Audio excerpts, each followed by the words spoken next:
Aves gigantes que emiten insólitos sonidos, extraños depredadores, animales que chupan la sangre, hombres de pies grandes que merodean por los bosques. Estos son algunos de los ejemplos de seres misteriosos que no solo se encuentran en cualquiera de los continentes del mundo, sino más concretamente en nuestro país.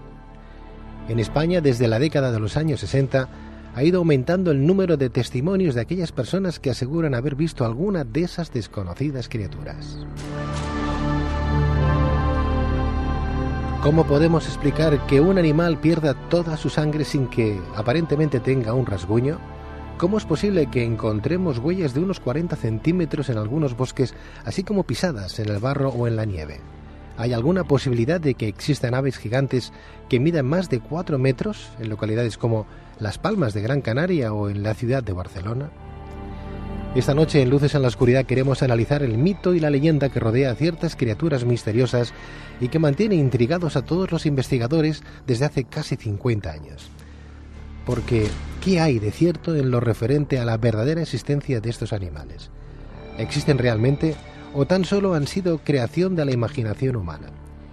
Para desvelarnos algunos de estos secretos contamos en este tiempo de radio con la ayuda del investigador Carlos Gutiérrez. Carlos, muy buenas noches. Hola, muy buenas noches, Pedro. Da casi miedo este tema. Hombre, para los que vivimos el misterio día a día, pues casi te diría que no. Estamos acostumbrados a recoger testimonios de gente que cuenta historias sorprendentes y que, bueno, que siguen. En ciertos momentos, pues puede causar terror algunas de las historias que han vivido y que te cuentan de primera mano, como lo que vamos a hablar de hoy, seres a veces aves gigantescas, seres que rompen con toda la lógica de la ciencia humana, de la biología, seres que no existen. Es realmente sobrecogedor. Porque ¿cuáles son los rastros más extraños que han aparecido y que han sido imposibles de relacionar con ningún tipo de ser conocido? Bueno, ha habido muchos, como bien se comentaba en la introducción, cuando pensamos en animales extraños, a todos nos viene a la cabeza lo primero, pues Nessie, el famoso y simpático ser del lago Ness, Bigfoot, pero bueno, en España tenemos casos de todo tipo. Tenemos seres acuáticos, seres terrestres, seres voladores, y todos los que investigamos y pasan por los mínimos filtros en cuanto a su veracidad, pues rompen con las leyes físicas. Podemos empezar hablando, si te parece, de aves gigantes, aves que por su tamaño y por su descripción parecen más de época, parecen más aves de la época de los dinosaurios que aves actuales. El albatros puede llegar a medir más de 3 metros, pero tenemos testimonios en España que han visto aves que, según ellos, podían medir tranquilamente más de 10 metros de envergadura, y esto la biología hoy en día no lo acepta. Caramba. Carlos, si hablamos de mitos, hemos encontrado vestigios de una leyenda catalana que nace en la Edad Media y que nos habla de los llamados simiots. ¿Podemos decir que los simiots equivalen al hombre de las nieves, a este Bigfoot o pies grandes, o en realidad esta especie fue totalmente diferente? Claro, todas las leyendas, o prácticamente todas las leyendas, sabemos que parten de un hecho real, y que el tiempo y el boca a boca las convierte en leyendas, las van tergiversando, pero la esencia suele quedar. Y puede pasar esto mismo con los famosos simios del Pirineo, ¿no?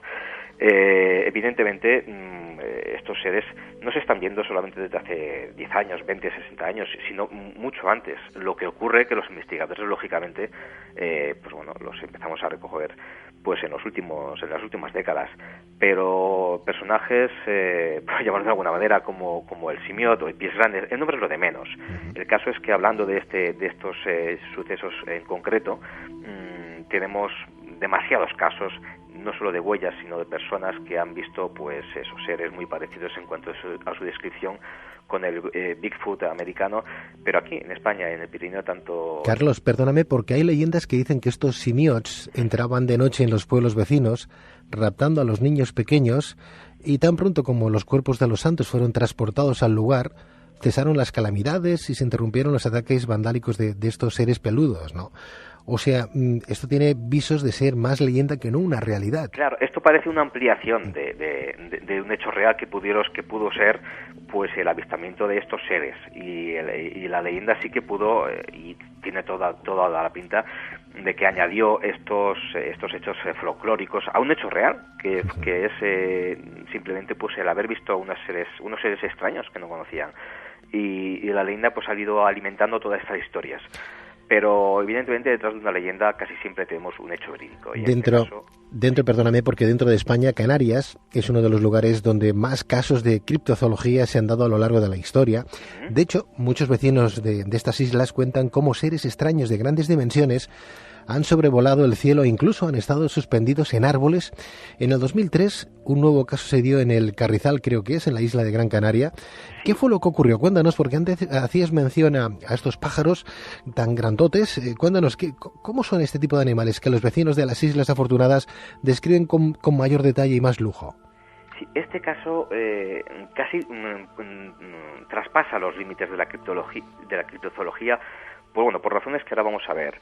En efecto, nuestra testigo, en este caso Joana, en el año 2003, en el Carrizal, en la isla de Gran Canaria, vio durante varias ocasiones, en varias noches consecutivas, a eso de sobre estas horas, a las 2 de la mañana aproximadamente, sí, unos seres, no eran gigantescos en este caso, pero sí que eran unos seres que desafiaban toda la lógica. Ella cuando se levantaba algunas noches, porque escuchaba un extraño pitido, y aquí tenemos el primer elemento que hace que este caso traspase los límites de la criptozoología y entre en otros terrenos más cercanos a la parapsicología y a la ufología. Pues esta persona, tras escuchar unos extraños pitidos en la cama y desvelarse, se levantaba, y a través de la ventana, que tenía unos árboles enfrente de la ventana, precisamente en uno de los árboles veía suspendidos en las ramas a varios seres. Estos seres tenían el tamaño aproximadamente de un niño de unos 8 años, y estaban suspendidos en unas pequeñas ramas de los árboles. Pero estas ramas no cedían. Sí. Es como si estuvieran en otra dimensión, como si estos seres no pesaran y no ejercieran ningún peso sobre las ramas. Seres que no eran humanos, tenían una estructura humana, pero eran un poco animalescos. Gesticulaban entre ellos. No tenían, y aquí otro dato muy extraño y que nos recuerda a muchos casos relacionados con el tema OVNI y con otro tipo de fenomenología paranormal, no tenían, o por lo menos la testigo no les pudo llegar a ver rostro alguno. Porque Barcelona también fue una de las ciudades en esta década de los años 90 que vivió este tipo de casos, pero esta vez de unas supuestas aves gigantes que emitían unos sonidos extraños. Carlos, este hecho además creo que salió publicado en el diario La Vanguardia, concretamente el 10 de junio de 1990, según 4 apuntes que tenemos. ¿Se logró demostrar la veracidad de los hechos o no? Se pudo demostrar tanto en cuanto fueron muchos los testimonios que dijeron haberla visto. Y, por ejemplo, en el diario de La Vanguardia, que fue el periódico que empezó a recoger estos casos por medio de la sección de cartas al lector, luego hubo más de 50 testigos que a través de este medio dijeron haber visto este ave. Un ave que emitía unos sonidos muy extraños, un ave de unas dimensiones desproporcionadas en cuanto a su tamaño, demasiado grande, en el centro de Barcelona. Tenemos puntos muy diferentes de toda la ciudad condal, desde lo más céntrico, que es Plaza Cataluña, hasta la periferia, y también localidades cercanas, como Salou, a cada unos 100 kilómetros, no tan cercanas. Y fue un periodo de tiempo muy concreto, a partir de junio del año 90 hasta incluso unos meses después. ¿Quieres decir que en esos momentos en concreto es como si se abriera una puerta dimensional y estos pequeños monstruos del más allá vinieran, o de otra dimensión? Bueno, sería muy aventurado, porque esto implica pues aceptar una hipótesis de que estos seres vienen de otra dimensión, pero es una de las teorías que se barajan, porque a partir de esa fecha no conocemos, quizás se hayan dado, pero no tenemos ningún testimonio de primera mano que conozcamos los investigadores que haya vuelto a aparecer, pero sí que lo tenemos en otros sitios. Por ejemplo, años después, concretamente en el año 2001, 11 años después, en el Principado de Andorra, un testigo. Fueron muchos los testigos, pero uno de ellos principalmente, que lo pudo observar a través de los prismáticos, pudo ver un ave que él describe en cuanto a su tamaño como una avioneta, o sea, un ave de unas dimensiones tremendas, y que pudo haber, además tiene más veracidad porque lo pudo ver, repetimos, a través de sus prismáticos. Eso quiere decir que lo pudo ver con mucho más detalle que el resto de los vecinos de Escaldes-Engordany, que fue la población donde más se pudo ver. Pudo describir con mucha más fiabilidad este ave, sin ninguna duda, pues de un tamaño desproporcionado. Ocurrió también durante ese día. Posteriormente no tenemos ningún otro testimonio de la zona que dijera haberlo visto. Es como si, sí, como comentabas, una de las teorías podría ser que en un momento dado, en un determinado punto, se abriera una puerta dimensional. La Tierra se los tragara. Y luego la Tierra se los tragara y no vuelve a aparecer hasta X años que vuelva a ocurrir en otro lugar. En todo el mundo, y España no es una excepción, se han dado a conocer casos de ganaderos que encuentran a sus animales con mutilaciones limpias de algunos miembros, como los ojos o la lengua, e incluso de órganos internos. Carlos, este tipo de sucesos vienen ocurriendo desde los años 60 del siglo pasado, ¿no?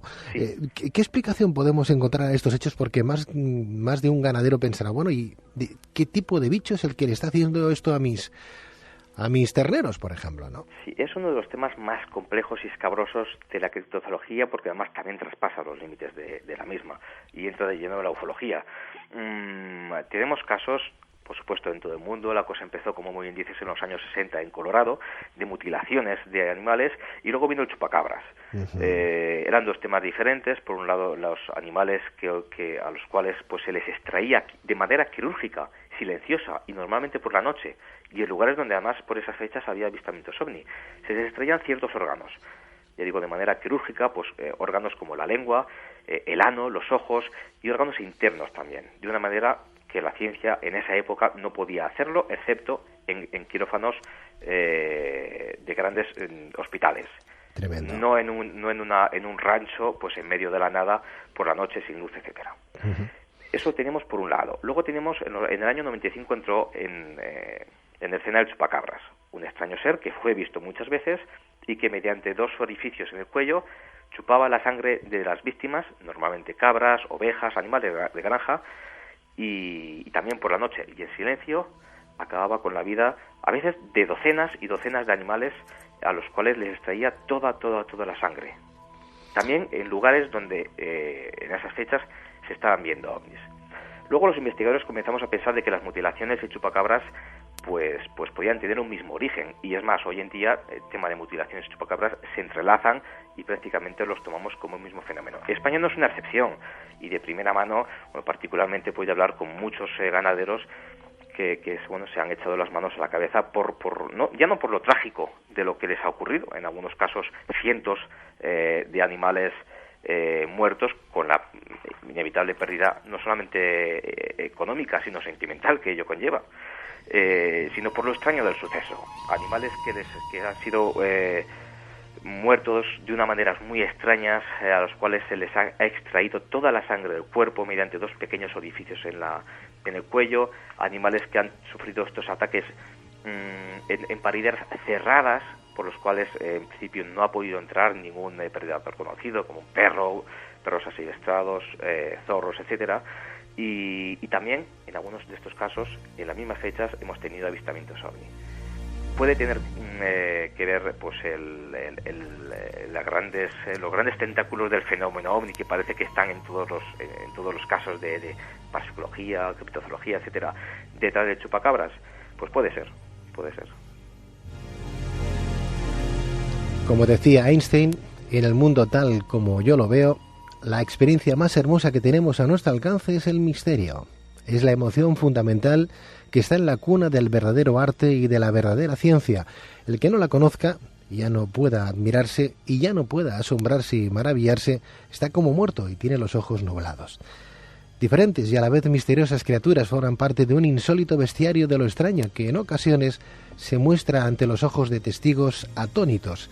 Es bien cierto que sus sorprendentes relatos desafían toda lógica, pero desde luego no podemos pasarlos por alto sin más. Esta noche, en este tiempo de radio, hemos intentado averiguar cuáles son esos seres extraños, desconocidos e incluso temidos que en ciertas ocasiones y a ojos de muchos conviven con nosotros y sin saberlo. Para ayudarnos a descubrirlos, hemos contado con la ayuda del investigador Carlos Gutiérrez. Carlos, ha sido un placer tenerte con nosotros en Luces a la Oscuridad. Un placer de volver a hablar contigo y bueno, ya sabes, cuando quieras. Un abrazo fuerte. Un abrazo. Adiós, amigo, adiós.